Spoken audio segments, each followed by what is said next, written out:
Assalamualaikum warahmatullahi wabarakatuh. Saya Aini Saswati dengan NIM 252207. Baik, saya di sini akan menjelaskan tentang konsep data, konsep basis data. Nah, sebelum kita masuk ke penjelasan tersebut, terlebih dahulu kita mengenal apa itu basis. Basis adalah ruang atau tempat berkumpul, atau bisa juga disebut dengan markas. Nah, data adalah representasi fakta dunia nyata yang dimana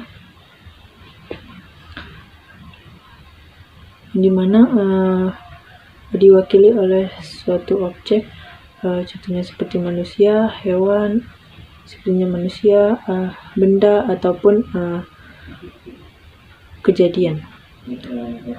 Nah, yang dimana tersimpan dalam bentuk teks, simbol, ataupun gambar. Baik, selanjutnya yaitu pengertian basis data.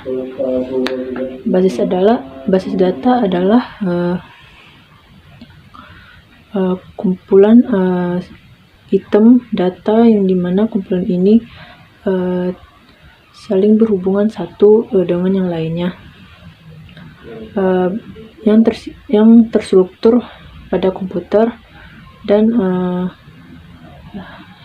hardware menyimpan data, dan software memanipulasi data tersebut dengan tujuan tertentu. Nah, selanjutnya yaitu pengertian sistem basis data. Sistem basis data adalah sistem yang terdiri atas kumpulan data, atau sistem yang terdiri atas kumpulan tabel data yang berhubungan satu dengan yang lainnya, dan tabel-tabel data ini dimana sistem data ini terhubung satu dengan yang lainnya, dan memungkinkan program lain dapat mengakses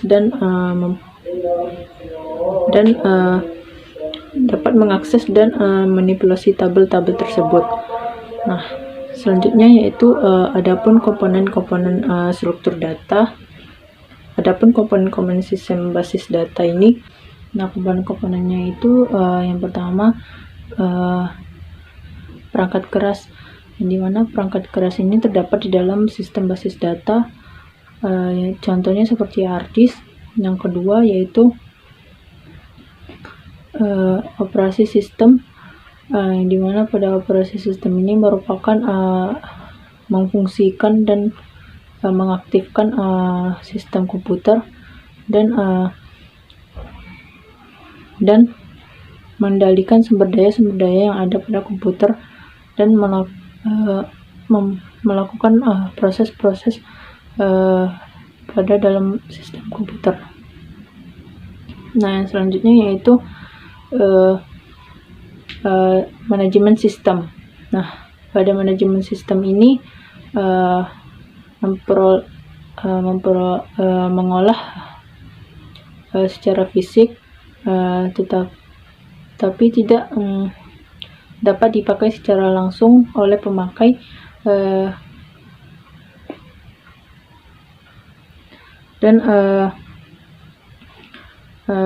tetapi diganti oleh sebuah perangkat lunak, dan yang disebut dengan DBMS, yang menentukan bagaimana data tersebut disimpan dan diubah dan dapat diambil kembali.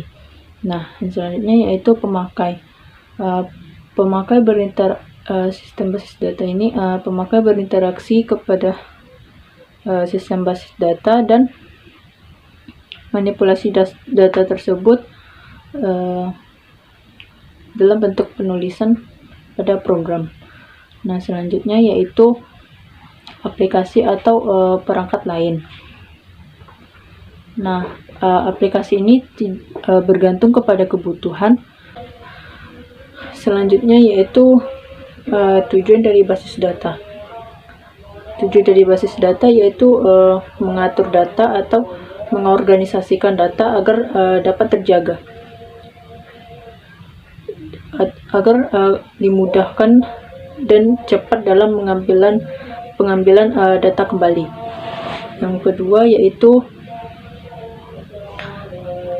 yaitu tidak ada duplikasi pada data sehingga data dapat terjaga. Yang ketiga, data terintegrasi atau proses ini bisa satu atau dua pemakai. Yang keempat yaitu data ini tidak mendukung data ini tidak tergantung pada aplikasi. Dan yang kelima yaitu data ini bisa digunakan oleh banyak pemakai. Yang keenam yaitu informasi yang baru atau yang disebut dengan yang keenam yaitu informasi baru atau yang disebut dengan data informasi mutakhir, atau yang disebut dengan informasi baru tapi itu informasi akhir. Nah, selanjutnya yaitu menyediakan struktur informasi yang alami dan mudah dipahami. Nah, selanjutnya yaitu manfaat dari basis data. Nah, manfaat dari basis data ini adalah yang pertama kecepatan dan kemudahan yang disebut dengan speed. Nah, speed ini memungkinkan kita untuk menyimpan dan melakukan perubahan atau manipulasi data tersebut, dan pengembalian data tersebut cepat dan mudah. Nah, dan selanjutnya yaitu kebersamaan pemakaian atau disebut dengan stabilitas. Nah, persamaan pemakaian ini bisa digunakan oleh banyak pemakai dari yang dimana penyimpanan ini tidak terbatas. Dan yang selanjutnya yaitu pemusatan kontrol data atau disebut dengan kontrol, yang dimana tidak adanya redundansi data sehingga data ini efisien. Manfaat basis data ini ada beberapa manfaat basis data, yaitu yang pertama keamanan dan kemudahan yang disebut dengan speed. Nah, keamanan kemudahan dalam basis data ini yaitu memudahkan dalam menyimpan ataupun mengambil kembali data tersebut. Yang kedua yaitu kebersamaan pemakaian yang disebut dengan stabilitas. Nah, pemakaian yang secara bersamaan ini tidak terbatas, atau penyimpanan ini tidak terbatas dan dapat dilakukan dan dapat disimpan secara bersamaan. Nah, selanjutnya yaitu pemusatan kontrol data atau disebut dengan kontrol. Nah, pemusatan kontrol data ini menggunakan ruang yang berpusat pada satu tempat penyimpanan yang dapat mengakses yang dimana kita dapat mengakses kapan saja gitu. Yang selanjutnya yaitu efisiensi ruang penyimpanan, yang dimana penyimpanan ini efisien dan pengurangan reduksinya itu pengurangan reduksi pada data. Nah, selanjutnya itu keakuratan, di mana pengkodian dengan batasan tertentu yang membuat satu data menjadi unik dan penyimpanan data tidak akan ada data yang lain yang dapat tidak ada data yang lain yang sama. Nah, selanjutnya itu ketersediaan. Nah, kepentingan pemakaian data ini dapat memiliki data yang disebar di banyak lokasi. Dan selanjutnya yaitu kelengkapan. Nah, kelengkapan ini menginput data sebuah basis data yang memiliki ruangan yang besar hingga data dapat dimasukkan dalam jumlah yang sangat banyak. Nah, selanjutnya yaitu kemudahan dalam pembuatan program aplikasi baru. Data yang disimpan dan diekspor ke program aplikasi lain dengan menjamin terjaganya dan terpeliharanya data. Dan yang selanjutnya yaitu database manajemen sistem. Nah, database manajemen sistem ini adalah pengelolaan database pada komputer, di mana database ini mampu melakukan beberapa referensi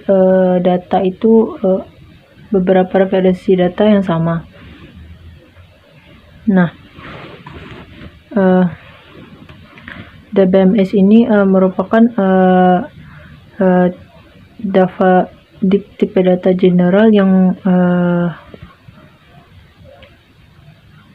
DBMS ini merupakan perangkat lunak yang memiliki tipe data general purpose yang memiliki beberapa fasilitas define, construct, dan manipulate.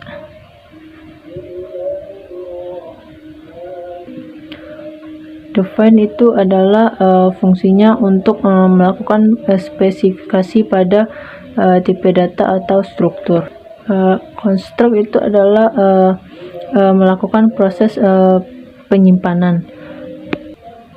Dan manipulate itu adalah melakukan query atau memanggil data. Perbedaan basis data dan DBMS yaitu basis data adalah data-data atau record dari data-data, sedangkan DBMS ini yaitu aplikasi untuk mengelola data. Komponen-komponen dari DBMS ini yang pertama yaitu hardware, yaitu perangkat keras, yang kedua yaitu software, perangkat lunak, yang ketiga yaitu yang ketiga yaitu prosedur, pengaturan yang mengatur desain, yang keempat yaitu tipe dari DBMS yang digunakan dalam DBMS, yaitu yang pertama file induk, yang dimana file induk ini terbagi menjadi dua. Yang pertama yaitu file acuan, yang dimana file acuan ini adalah file yang bersifat tidak dapat dirubah atau file yang jarang dirubah. Contohnya yaitu seperti mata kuliah. Yang kedua yaitu file dinamik, yang dimana ini sering dirubah. Contohnya yaitu seperti data barang.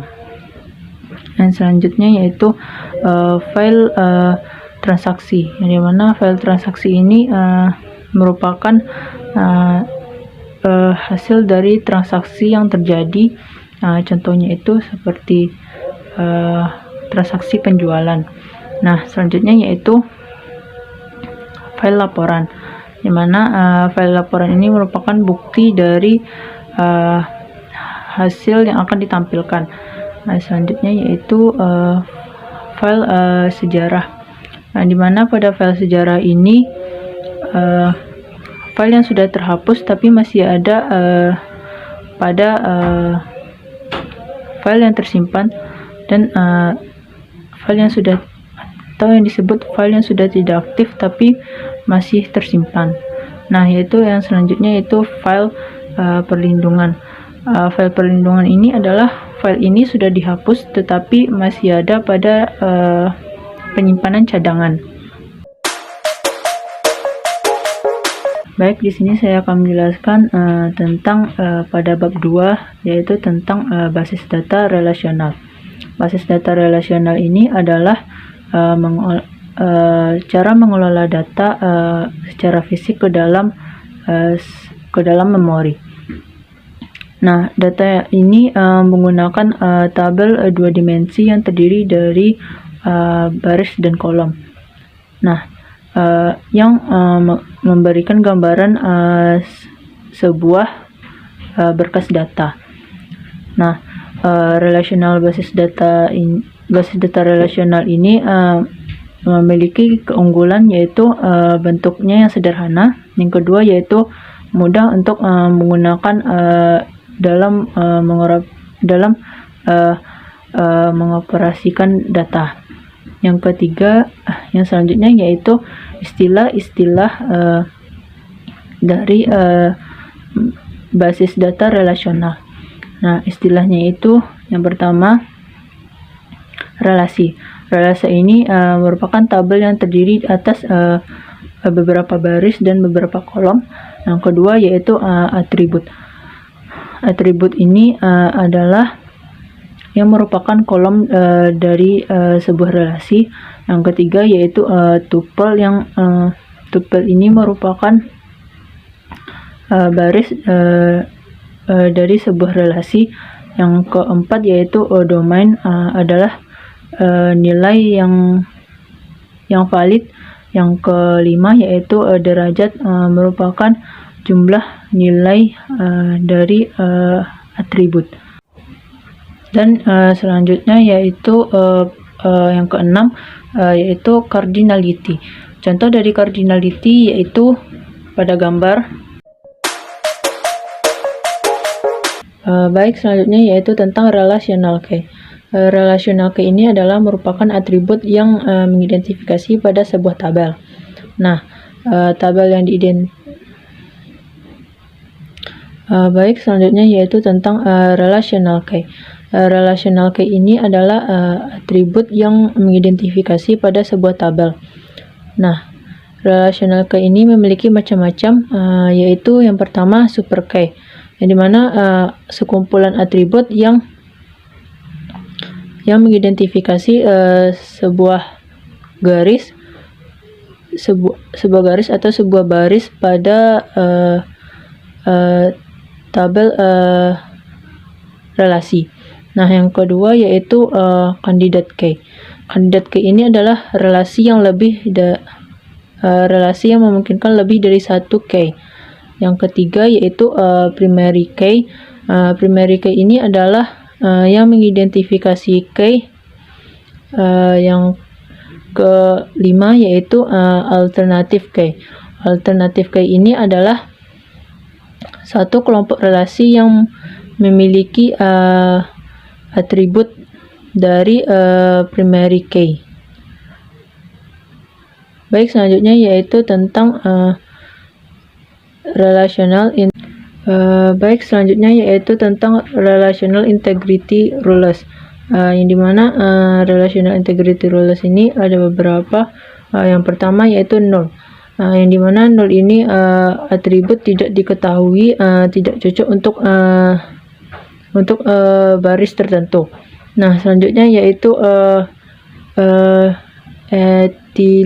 utility integrity, yang dimana tidak ada komponen primer. Yang ketiga yaitu referential integrity, yang dimana dipakai sebagai kunci primer. Dan yang selanjutnya yaitu bahasa pada basis data relasional. Yang mana basis data relasional ini bahasanya terbagi menjadi dua. Yang pertama bahasa formal, yang kedua bahasa komersial. Nah, yang pertama ini bahasa formal, yang dimana pada bahasa ini merupakan diterjemahkan dari simbol-simbol.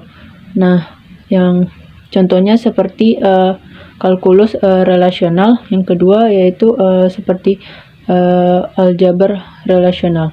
Nah, selanjutnya yaitu bahasa komersial.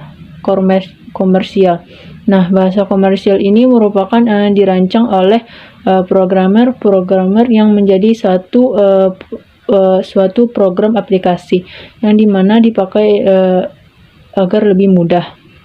Baik, selanjutnya yaitu saya akan menjelaskan tentang normalisasi. Nah, normalisasi ini adalah suatu proses yang memperbaiki atau menghubungkan suatu model data rasional. Secara umum yaitu lebih tepatnya yaitu dikoneksikan dengan model data yang logis atau yang secara logika. Nah, proses dari normalisasi ini yaitu proses mengelompokkan data elemen menjadi tabel-tabel yang menunjukkan entity dan relasinya. Nah, selanjutnya yaitu tujuan normalisasi. Tujuan normalisasi ini ada 3. Yang pertama yaitu untuk menghilangkan kerangkapan data. Yang kedua yaitu untuk mengurangi kompleksitas. Yang ketiga yaitu untuk mempermudah memodifikasi data tersebut. Nah, yang selanjutnya yaitu proses normalisasi. Proses normalisasi ini ada 2. Yang pertama yaitu yang diuraikan dalam bentuk tabel, dan yang kedua yaitu tabel ini diuji sebelum memenuhi persyaratan tertentu. Maka tabel ini harus perlu dipecah kembali menjadi beberapa tabel dan menjadi tabel yang lebih sederhana. Baik, pada bab 3 saya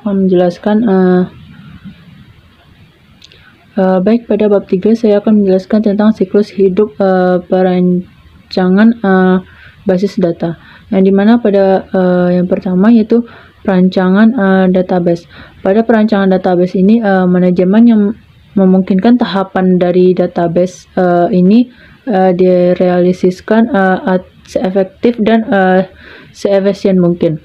Perancangan database ini harus diintegrasikan dengan keseluruhan strategi yang sistem informasinya itu dari organisasi. Selanjutnya yaitu terdapat 3 hal pokok yang berkaitan dengan strategi informasi, yaitu yang pertama identifikasi rencana dan sasaran yang mengenai sistem informasi yang dibutuhkan. Dan yang kedua yaitu evaluasi sistem yang informasinya itu informasi yang ada untuk menetapkan apa kelebihan dan kekurangan yang dimiliki. Yang ketiga yaitu penaksiran kesempatan IT yang memungkinkan memberikan keuntungan yang kompetitif. Nah, selanjutnya yaitu ada 3 metodologi yang mengatasi hal ini. Metodologi untuk mengatasi hal yang terjadi pada strategi sistem informasi.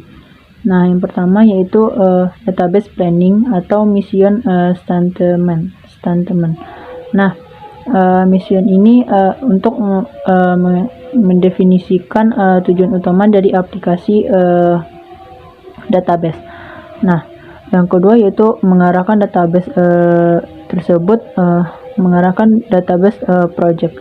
Yang ketiga yaitu membantu menjelaskan kegunaan dari database project tersebut.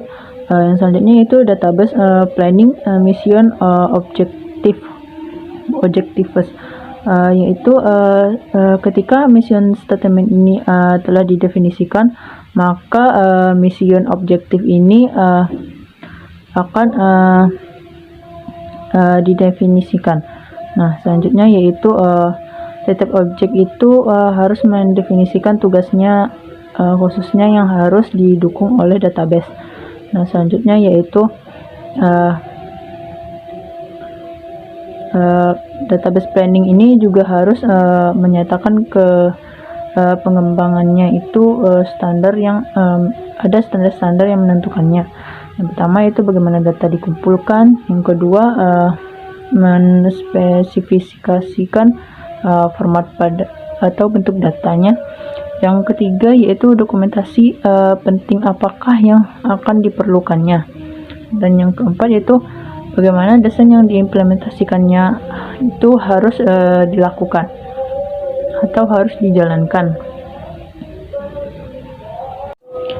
Baik, selanjutnya yaitu definisi sistem, yang dimana definisi sistem ini memiliki batasan-batasan yang mencakup dari aplikasi database yang dari sudut pandang user, dan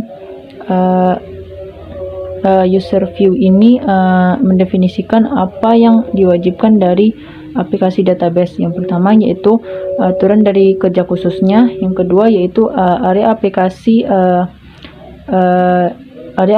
enterprise, yang kedua yaitu aplikasi database yang memiliki satu atau lebih dari user view. Nah, yang selanjutnya yaitu user view ini juga membantu mengembangkan aplikasi database yang rumit.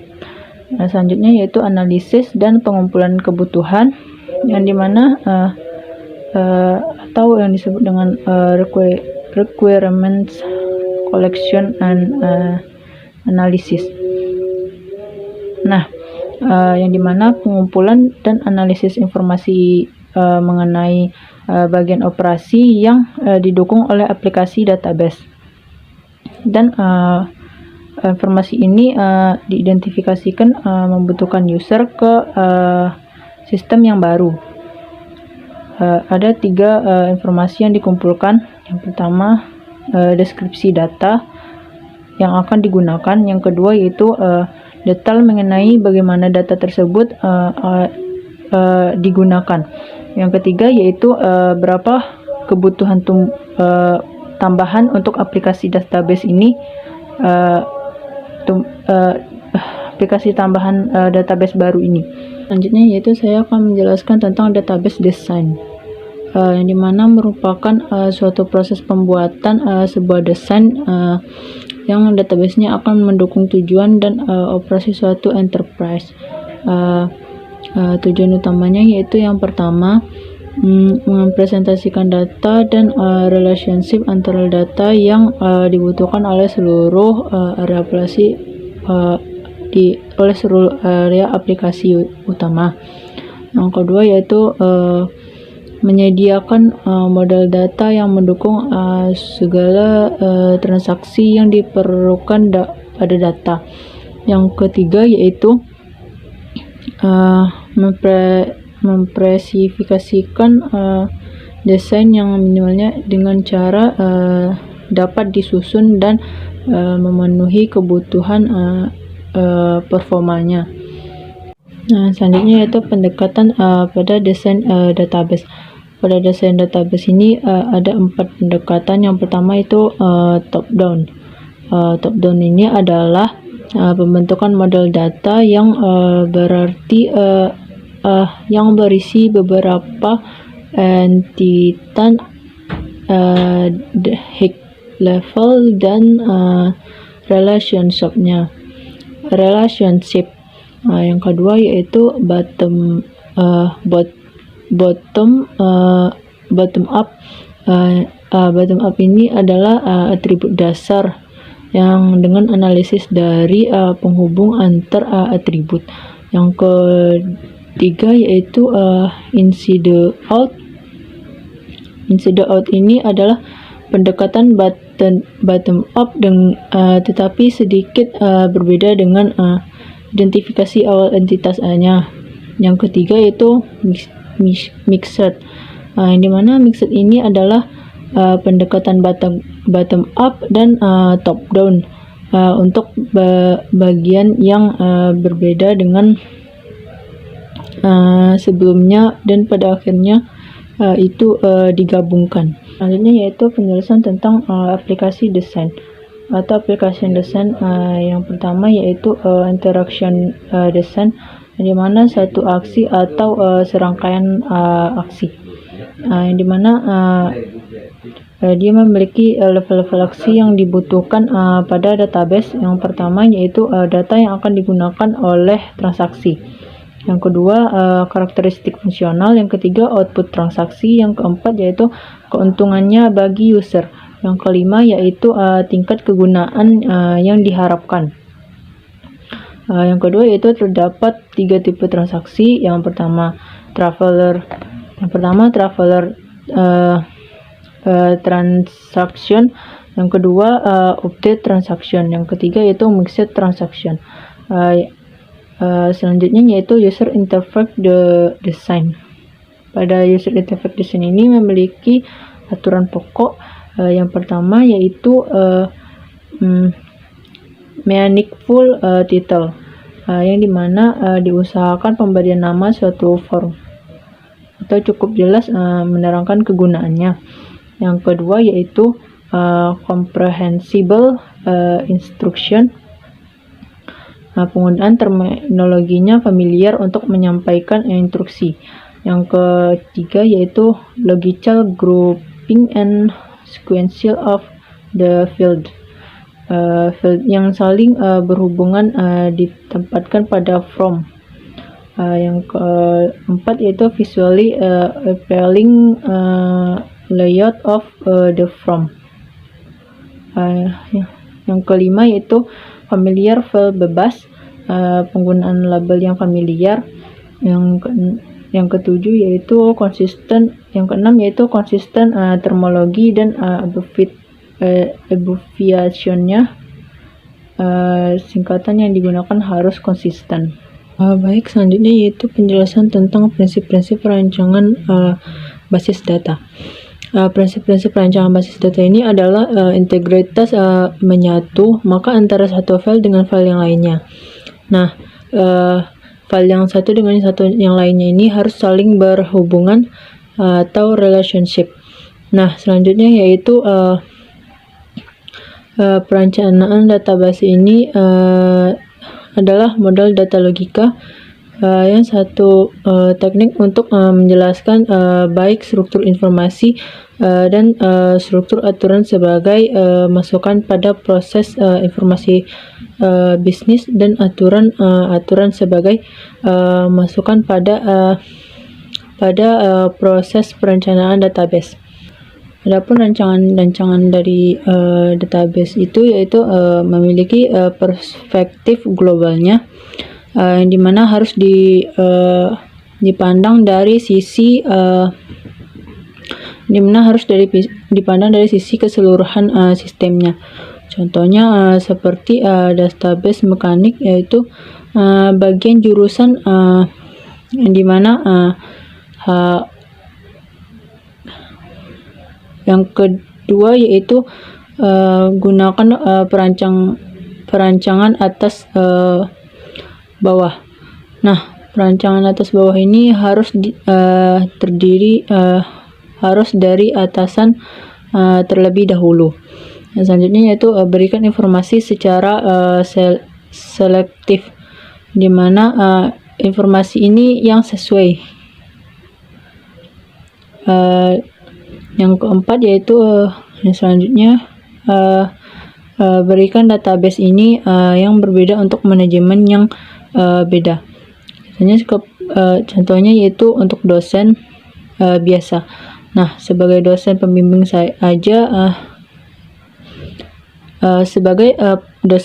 saja hanya menjalankan kebijakan kepala program studi.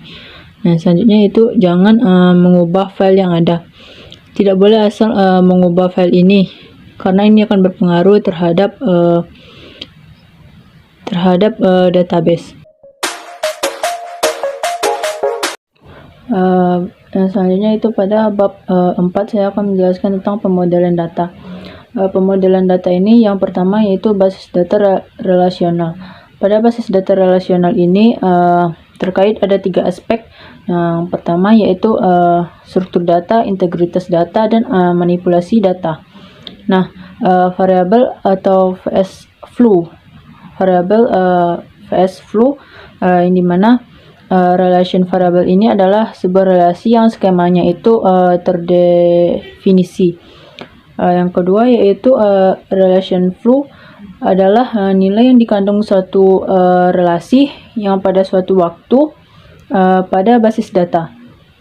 Yang suatu waktu tersebut juga instan. Nah, berdasarkan keberadaannya, relasi dibagi menjadi 3. Yang pertama yaitu base relation. Base relation ini relasi skemanya terdefinisi. Yang kedua yaitu derived relation. Derived relation ini relasi yang diturunkan dari relasi lainnya. Yang ketiga yaitu view, yang dimana derived relation yang memiliki nama. Nah, dari data yang terlihat oleh pemakai sebagai sekumpulan relasi yaitu variabel relasi yang menormalisasikan dengan derajat yang beragam. Yang selanjutnya yaitu bahasa pada basis data relasional. Yang pertama yaitu bahasa formal. Yang kedua bahasa query yang diterjemahkan dengan menggunakan simbol-simbol matematis, contohnya seperti aljabar dan relasional. Yang kedua yaitu bahasa komersial yang query-nya itu dirancang sendiri oleh programmer, contohnya seperti select. Yang selanjutnya yaitu pemodelan data. Pada pemodelan data, kumpulan dari catatan-catatan atau potongan dari perkembangan, potongan dari pengetahuan. Sebuah basis data ini memiliki penjelasan terstruktur dan jenis fakta yang tersimpan di dalamnya. Model datanya itu terkumpul konsep yang digunakan untuk menjelaskan struktur. Yang selanjutnya yaitu pemodelan data. Pada pemodelan data, kumpulan dari catatan-catatan atau potongan dari pengetahuan. Sebuah basis data ini memiliki penjelasan terstruktur. Penjelasan terstruktur ini dari jenis fakta yang tersimpan di dalamnya, yang menjelaskan ini disebut skema. Yang selanjutnya yaitu model data. Model data ini adalah sekumpulan konsep yang menggunakan untuk menjelaskan struktur dan basis data, di mana memberikan gambaran tingkat-tingkatan abstraksi yang ada pada data. Nah, model data ini digunakan pada saat mendesain sistem basis data agar diperoleh basis data yang stabil dan normalitas penuh agar data ini terhindar dari kesalahan-kesalahan. Nah, tujuan dari model data ini adalah menyajikan data agar dapat mudah dimodifikasi dan mudah dimengerti. Nah, selanjutnya yaitu secara garis besar itu model data ini dikelompokkan menjadi 3. Yang pertama yaitu model data basis objek. Yang kedua yaitu model data berbasis record, dan yang ketiga yaitu model data berbasis fisik.